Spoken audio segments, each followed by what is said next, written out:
ओम शांति। आज 28 सितंबर 2024 के बाबा के अनमोल मधुर महावाक्य सुनेंगे।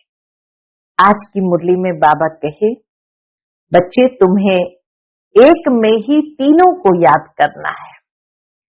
बाप को याद करेंगे तो वर्षा भी याद आएगा, टीचर को याद करेंगे तो पढ़ाई याद आएगी, और सतगुरु को याद करेंगे तो वापस घर जाने की अर्थात घर याद आएगा। तो इसीलिए बाबा कहे तुम्हें एक में तीनों को याद करना है। साथ ही साथ बाबा कहे बाबा से पूरा वर्षा लेने की विधि है कि तुम बच्चों को सबसे पहले बाप को अपना वारिस बनाना है और सब कुछ बाप के ऊपर बलिहार जाना है। तो रिटर्न में बाबा भी 21 जन्म के लिए बलिहार जाते हैं, अर्थात पूरा वर्षा प्राप्त कर सकते हैं। दूसरा बाबा कहे बच्चे संपूर्ण पवित्र बनना है। जितना पवित्र बनेंगे, सतो प्रधान बनेंगे, तो तुम सहजता से बाबा का संपूर्ण वर्षा प्राप्त कर सकते हो।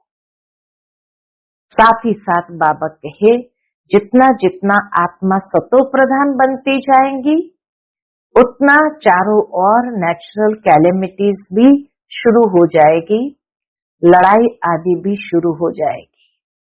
तो सुनते हैं आज के बाबा के अनमोल मधुर महावाक्य। ओम शांति। मीठे बच्चे, जब तुम नंबरवार सतो प्रधान बनेंगे, तब यह नेचुरल कैलेमिटीज व विनाश का फोर्स बढ़ेगा और ये पुरानी दुनिया समाप्त होगी। आज की मुरली से प्रश्न है, कौन सा पुरुषार्थ करने वालों को बाप का पूरा वर्षा प्राप्त होता है? उत्तर, पूरा वर्षा लेना है तो पहले बाप को अपना वारिस बनाओ, अर्थात जो कुछ तुम्हारे पास है वह सब बाप पर बलिहार करो। बाप को अपना बच्चा बना लो तो पूरे वर्षे के अधिकारी बन जाएंगे। दूसरा, संपूर्ण पवित्र बनो, तब पूरा वर्षा मिलेगा। संपूर्ण पवित्र नहीं तो मोचड़ा खाकर थोड़ी सी मानी मिल जाएगी, अर्थात थोड़ी सी रोटी मिल जाएगी। ओम शांति। बच्चों को सिर्फ एक की याद में नहीं बैठना है, 3 की याद में बैठना है। बल एक ही है, परंतु तुम जानते हो वह बाप भी है, शिक्षक भी है, सतगुरु भी है। हम सबको वापस ले जाने आए हैं। ये नई बात तुम ही समझते हो। बच्चे जानते हैं वह जो भक्ति सिखाते हैं, शास्त्र सुनाते हैं, वह सब है मनुष्य। इनको तो मनुष्य नहीं कहेंगे ना, शिव बाबा को तो मनुष्य नहीं कहेंगे ना। यह तो है निराकार। निराकार आत्माओं को बैठ पढ़ाते हैं। आत्मा शरीर द्वारा सुनती है। ये ज्ञान बुद्धि में होना चाहिए। अभी तुम बेहद के बाप की याद में बैठे हो। बेहद के बाप ने कहा है, क्या कहा है? रूहानी बच्चों, मुझे याद करो तो पाप कट जाए। यहाँ शास्त्र आदि की कोई बात नहीं है। जानते हो बाप हमको राजयोग सिखला रहे हैं। कितना भारी टीचर है शिव बाबा, कितना भारी टीचर है। ऊंचते ऊंच तो पद भी ऊंचते ऊंच प्राप्त कराते हैं। जब तुम सतो प्रधान बन जाएंगे नंबरवार पुरुषार्थ अनुसार, तब फिर लड़ाई होगी, नेचुरल कैलेमिटीज भी होगी। याद भी जरूर करना है। बुद्धि में सारा ज्ञान भी होना चाहिए। सिर्फ एक ही बार पुरुषोत्तम संगम युग पर बाप आकर समझाते हैं। नई दुनिया के लिए। बाबा समझाते हैं हमें नई दुनिया के लिए। छोटे बच्चे भी बाप को याद करते हैं। तुम तो समझदार हो, जानते हो बाप को याद करने से विकर्म विनाश होंगे और बाप से उच्च पद पाएंगे। यह भी जानते हो इन लक्ष्मी नारायण ने नई दुनिया में जो पद पाया है वह शिव बाबा से ही पाया है। यह लक्ष्मी नारायण ही 84 का चक्र लगाकर अभी ब्रह्मा सरस्वती बने हैं। यही फिर लक्ष्मी नारायण बनेंगे। ब्रह्मा सरस्वती फिर लक्ष्मी नारायण बनेंगे। अभी पुरुषार्थ कर रहे हैं। सृष्टि के आदि मध्य अंत का तुमको ज्ञान है। अब तुम अंधश्रद्धा से देवताओं के आगे माथा नहीं झुकाएंगे। देवताओं के आगे मनुष्य जाकर अपने को पतित सिद्ध करते हैं। कहते हैं आप सर्वगुण संपन्न हो, हम पापी विकारी है, कोई गुण नहीं है। तुम जिनकी महिमा गाते थे अभी तुम स्वयं बन रहे हो। कहते हैं बाबा ये शास्त्र आदि कब से पढ़ना शुरू हुआ है। बाबा से बच्चे पूछते हैं बाबा ये शास्त्र आदि कब से पढ़ना शुरू हुआ है। बाप कहते हैं जब से रावण राज्य शुरू हुआ है। ये सब है भक्ति की सामग्री। तुम जब यहाँ बैठते हो तो बुद्धि में सारा ज्ञान धारण होना चाहिए। ये संस्कार आत्मा ले जाएगी। भक्ति के संस्कार नहीं जाने हैं, वो मर्ज हो जाएंगे। भक्ति के संस्कार वाले पुरानी दुनिया में मनुष्यों के पास ही जन्म लेंगे। परमधाम जाएंगे तो लास्ट में बैठेंगे और पुरानी दुनिया में मनुष्य के पास ही जन्म लेंगे। यह भी जरूर है। तुम्हारी बुद्धि में यह ज्ञान का चक्र चलना चाहिए। साथ साथ बाबा को भी याद करना है। बाबा हमारा बाप भी है। बाप को याद किया तो विकर्म विनाश होंगे। बाबा हमारा टीचर भी है तो पढ़ाई बुद्धि में आएगी और सृष्टि के चक्र का ज्ञान बुद्धि में है, जिससे तुम चक्रवर्ती राजा बनेंगे। फिर बाबा ने याद की यात्रा का अभ्यास कराया, तो याद की यात्रा चल रही है।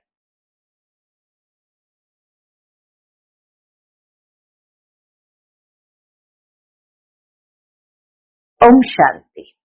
भक्ति और ज्ञान। बाप को कहा जाता है ज्ञान का सागर। उनको भक्ति का सारा मालूम है। भक्ति कब शुरू हुई, कब पूरी होगी, मनुष्य को ये पता नहीं। बाप ही आकर समझाते हैं। सतयुग में तुम देवी देवता विश्व के मालिक थे। वहां भक्ति का नाम नहीं, एक भी मंदिर नहीं था। सतयुग में एक भी मंदिर नहीं था, सब देवी देवता ही थे। पीछे जब आधी दुनिया पुरानी होती है, यानी 2500 वर्ष पूरे होते हैं, अथवा त्रेता और द्वापर का संगम होता है, तब रावण आता है। संगम तो जरूर चाहिए। त्रेता और द्वापर के संगम पर रावण आते हैं, जबकि देवी देवता वाम मार्ग में गिरते हैं। ये सिवाय तुम्हारे कोई नहीं जानते। बाप भी आते हैं कलयुग अंत और सतयुग आदि के संगम पर, और रावण आता है त्रेता और द्वापर के संगम पर। बाप आता है कलयुग और सतयुग के संगम पर, और रावण आता है त्रेता और द्वापर के संगम पर। अब उस संगम को कल्याणकारी नहीं कहेंगे। जब रावण आता है तो उस संगम को कल्याणकारी नहीं कहेंगे, उनको तो अकल्याणकारी ही कहेंगे। बाप का ही नाम कल्याणकारी है। द्वापर से अकल्याणकारी युग शुरू होता है, बाप तो है चैतन्य बीज रूप, उनको सारे झाड़ की नॉलेज है। वह बीज भी अगर चैतन्य हो तो समझावे। बाबा कहे दुनिया के जो वृक्ष है, इनके बीज अगर चैतन्य होते तो समझावे, मेरे से ये झाड़ ऐसे निकलता है, परंतु जड़ होने कारण बता नहीं सकता। हम समझ सकते हैं कि बीज डालने से पहले झाड़ छोटा सा निकलता है, फिर बड़ा हो फल देना शुरू करता है, परंतु चैतन्य ही सब कुछ बता सकते हैं। दुनिया में तो आजकल मनुष्य क्या क्या करते रहते हैं, इन्वेंशन निकालते रहते हैं, चंद्रमा में जाने की कोशिश करते हैं। ये सब बातें अभी तुम सुन रहे हो। चंद्रमा तरफ कितना ऊंचा, लाखों माइल्स तक ले जाते हैं। बाबा कहे चंद्रमा तरफ कितना ऊंचा, लाखों माइल्स तक चले जाते हैं जांच करने के लिए कि देखे चंद्रमा क्या चीज है। समुद्र में कितना दूर तक जाते हैं, जांच करते हैं, परंतु अंत पा नहीं सकते। पानी ही पानी है। एरोप्लेन में ऊपर जाते हैं, उन्हों को पेट्रोल इतना डालना है जो फिर वापस भी आ सके। आकाश बेहद है ना, सागर भी बेहद है। जैसे ये बेहद का ज्ञान सागर है, वह है पानी का बेहद का सागर। आकाश तत्व भी बेहद है, धरती भी बेहद है। चलते जाओ, सागर के नीचे फिर धरती है। पहाड़ी किस पर खड़ी है? धरती पर। फिर धरती को खोदते हैं तो पहाड़ निकल आता है, उसके नीचे फिर पानी भी निकल आता है। सागर भी धरती पर है, उसका कोई अंत नहीं पा सकते हैं कि कहां तक पानी है, कहां तक धरती है। परम पिता परमात्मा जो बेहद का बाप है, उनके लिए बेअंत नहीं कहेंगे। मनुष्य भल कहते हैं कि ईश्वर बेअंत है, माया भी बेअंत है, माया भी बेअंत है, परंतु तुम समझते हो ईश्वर तो बेअंत हो ही नहीं सकता। ईश्वर ने सारा ज्ञान का सार हमें दे दिया है, तो वो बेअंत हो ही नहीं सकता। बाकी ये आकाश बेअंत है, पांचों तत्व बेअंत कहेंगे। सागर बेअंत है, धरती बेअंत है, आकाश तत्व बेअंत है। ये पांच तत्व है, आकाश, वायु, जल, पृथ्वी और धरती। ये पांच तत्व तमो प्रधान बन जाते हैं। आत्मा भी तमो प्रधान बनती है, फिर बाप आकर सतो प्रधान बनाते हैं। कितनी छोटी आत्मा है, 84 जन्म भोगती है। ये चक्र फिरता ही रहता है। ये अनादि नाटक है, इनका अंत नहीं होता। नाटक का भी अंत नहीं होता। ये परंपरा से चला आता है। कब से शुरू हुआ? ये कहे तो फिर अंत भी हो। जिसकी शुरुआत है उसकी अंत भी होती है, तो इसको भी बेअंत कहेंगे। बाकी यह बात समझानी है, कब से नई दुनिया शुरू होती है, फिर पुरानी होती है। ये 5000 वर्ष का चक्र है जो फिरता ही रहता है। अभी तुम जानते हो, बाकी उन्होंने तो दुक्का गपोड़ा लगा दिया। दुक्का माना गपोड़ा लगा दिया है। शास्त्र में लिखा है कि सतयुग की आयु इतने लाखों वर्ष है, तो मनुष्य सुनते सुनते उनको ही सच समझ लेते हैं। ये पता ही नहीं पड़ता भगवान कब आकर अपना परिचय देंगे। न जानने के कारण कह देते हैं कलयुग की आयु 40,000 वर्ष अभी पड़ी है। जब तक तुम न समझाओ, अभी तुम निमित्त हो समझाने के लिए, कि कल्प 5000 वर्ष का है, न कि लाखों वर्ष का है। भक्ति मार्ग की कितनी सामग्री है। मनुष्य को पैसा होता है तो फिर खर्चा करते हैं। बाप कहते हैं मैं तुमको कितने पैसे देकर जाता हूं। बेहद का बाप तो जरूर बेहद का वर्षा देंगे।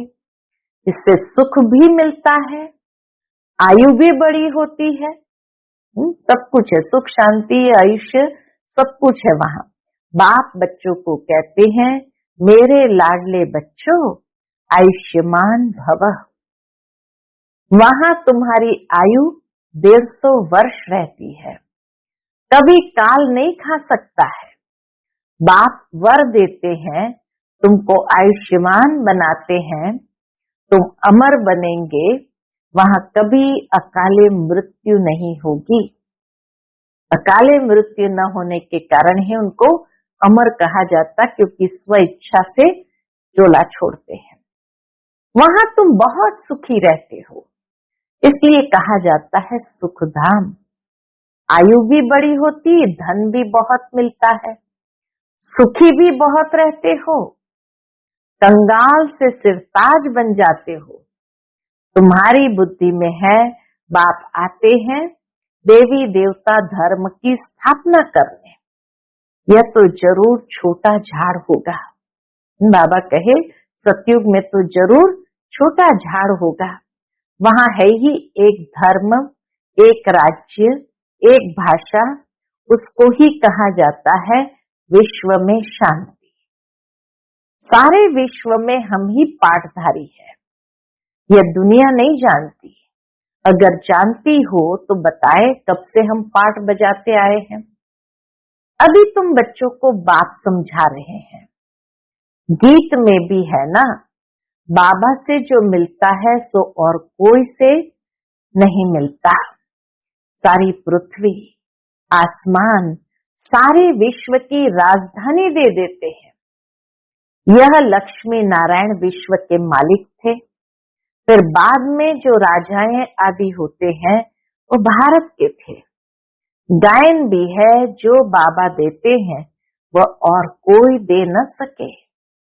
बाप ही आकर प्राप्ति कराते हैं। तो यह सारा ज्ञान बुद्धि में रहना चाहिए, जो कोई को भी समझा सको। इतना समझने का है। अब समझा कौन सकते हैं? जो बंधन मुक्त हो। बाबा के समझा कौन सकते हैं? जो बंधन मुक्त हो। बाबा के पास जब कोई आते हैं तो बाबा पूछते हैं कितने बच्चे हैं, तो कहते 5 बच्चे अपने हैं और छठा बच्चा शिव बाबा है। तो जरूर सबसे बड़ा बच्चा ठहरा ना, शिव बाबा सबसे बड़ा बच्चा ठहरा ना। शिव बाबा के बन गए तो फिर शिव बाबा अपना बच्चा बनाए विश्व का मालिक बना देते हैं। बच्चे वारिस हो जाते हैं। ये लक्ष्मी नारायण शिव बाबा के पूरे वारिस है। आगे जन्म में शिव बाबा को सब कुछ दे दिया तो वर्षा जरूर बच्चों को मिलना चाहिए। बाबा ने कहा मुझे वारिस बनाओ, फिर दूसरा कोई नहीं।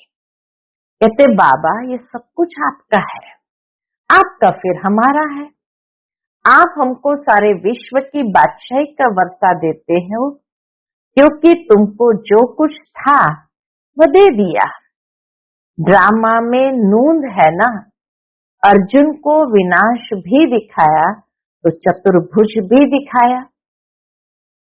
अर्जुन कोई और तो नहीं है, इनको साक्षात्कार हुआ। इसको ब्रह्मा बाबा को साक्षात्कार हुआ।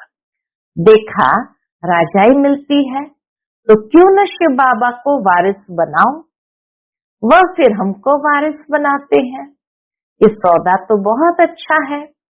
कभी कोई से कुछ पूछा नहीं, गुप्त सब कुछ दिया। इसको कहा जाता है गुप्त दान। इसको क्या पता इन्हों को क्या हो गया। लोगों को समझ में ही नहीं आया इन्हों को क्या हो गया। इन्होंने समझा इनको वैराग आया, शायद सन्यासी बन गया।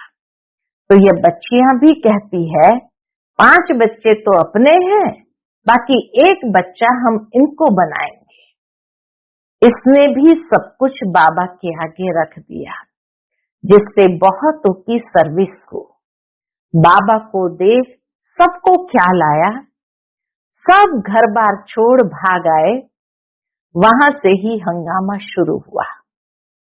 शुरू की बात बाबा बताते हैं, वहां से ही हंगामा शुरू हुआ। घर बार छोड़ने की इन्होंने हिम्मत दिखाई। शास्त्रों में भी लिखा है, भट्ठी बनी थी क्योंकि उन्हों को एकांत जरूर चाहिए, सिवाय बाप के और कोई याद न रहे, मित्र संबंधियों आदि की भी याद न रहे, क्योंकि आत्मा जो पतित बनी है उनको पावन जरूर बनना है। बाप कहते हैं गृहस्थ व्यवहार में रहते पवित्र बनो, इस पर ही मुसीबत आती है। कहते थे ये स्त्री पुरुष के बीच में झगड़ा डालने वाला ज्ञान है, क्योंकि एक पवित्र बने दूसरा न बने तो मारा मारी चल पड़े। इन सब ने मारे खाई है। दादियों ने शुरू में बहुत मारे खाई हैं, क्योंकि अचानक नई बात हुई ना, सब आश्चर्य खाने लगे। ये क्या हुआ जो इतने सब भागते हैं? मनुष्य में समझ तो नहीं है। इतना कहते थे कोई ताकत है। ऐसा तो कभी हुआ नहीं जो अपना घर बार छोड़ भागे। ड्रामा में ये सब चरित्र शिव बाबा के हैं। कोई हाथ खाली भागे, यह भी खेल है। घर बार आदि सब छोड़ भागे, कुछ भी याद नहीं रहा, बाकी सिर्फ ये शरीर है जिससे काम करना है। आत्मा को भी याद की यात्रा से पवित्र बनाना है, तभी पवित्र आत्माएं वापस जा सकती है। स्वर्ग में अपवित्र आत्मा तो जा न सके, कायदा नहीं। मुक्ति धाम में पवित्र ही चाहिए। पवित्र बनने में ही कितने विघ्न पड़ते हैं। आगे कोई सत्संग आदि में जाने के लिए रुकावट थोड़ी होती थी, कहां भी चले जाते थे। बाबा कहे कहां भी चले जाते थे। यहाँ पवित्रता के कारण विघ्न पड़ते हैं। यह तो समझते हैं पवित्र बनने बिगर वापस घर जा न सके। धर्मराज द्वारा मोचरे यानी सजाएं खाने पड़ेंगे, फिर थोड़ी मानी मिलेगी अर्थात रोटी मिलेगी। मोचरा नहीं खाएंगे तो पद भी अच्छा मिलेगा। ऐसा पुरुषार्थ करे जो मोचरा यानी सजा खानी न पड़े, तो बाबा कहे पद भी अच्छा मिलेगा। ये समझ की बात है। बाप कहते मीठे बच्चों, तुमको हमारे पास आना है। यह पुराना शरीर छोड़ पवित्र आत्मा बन आना है। तो जब 5 तत्व सतो प्रधान नए हो जाएंगे, तब तुमको शरीर नए सतो प्रधान मिलेंगे। सारे उथल पाथल हो नए बन जाएंगे। जैसे बाबा इनमें आकर बैठते हैं, वैसे आत्मा बिगर कोई तकलीफ गर्भ महल में जाकर बैठेगी। तो जब समय होता है तो बाहर आ जाती है, तो जैसे बिजली चमक जाती है, क्योंकि आत्मा पवित्र है। ये सब ड्रामा में नूंद है। बाबा कहे ये सब ड्रामा में नूंद है। कैसे नई दुनिया में बच्चे पैदा होते हैं, ये भी बाबा ने स्पष्ट कर दिया। अच्छा, मीठे मीठे सिकिला दे बच्चों प्रति माता पिता बाप दादा का याद प्यार और गुड मॉर्निंग। रूहानी बाप की रूहानी बच्चों को नमस्ते। हम सभी रूहानी बच्चों की रूहानी माता पिता बाप दादा को याद प्यार गुड मॉर्निंग और नमस्ते नमस्ते। शुक्रिया बाबा, शुक्रिया। आज की मुरली से धारणा के लिए मुख्य सार है। पहली पॉइंट, आत्मा को पावन बनाने के लिए एकांत की भट्ठी में रहना है। एक बाप के सिवाय दूसरा कोई भी मित्र संबंधी याद न आए। बाबा कहे कोई भी याद न आए। दूसरी पॉइंट, बुद्धि में सारा ज्ञान रख, बंधन मुक्त बन, दूसरों की सर्विस करनी है। बाप से सच्चा सौदा करना है। जैसे बाप ने सब कुछ गुप्त किया, ऐसे गुप्त दान करना है। आज का बाप दादा का मधुर वरदान हम बच्चों के प्रति है, माया के विकराल रूप के खेल को साक्षी होकर देखने वाले माया जीत भव। माया के विकराल रूप के खेल को साक्षी होकर देखने वाले माया जीत भव। माया को वेलकम करने वाले उसके विकराल रूप को देखकर घबराते नहीं। साक्षी होकर खेल देखने से मजा आता है, क्योंकि माया का बाहर से शेर का रूप है, लेकिन उसमें ताकत बिल्ली जितनी भी नहीं है। सिर्फ आप घबराकर उसे बड़ा बना देते हो। क्या करूं, कैसे होगा? लेकिन यही पाठ याद रखो, जो हो रहा है वो अच्छा, और जो होने वाला है वो और अच्छा। साक्षी होकर खेल देखो तो माया जीत बन जाएंगे। आज का स्लोगन है, जो सहनशील है वह किसी के भाव स्वभाव में जलते नहीं। व्यर्थ बातों को एक कान से सुन दूसरे से निकाल देते हैं।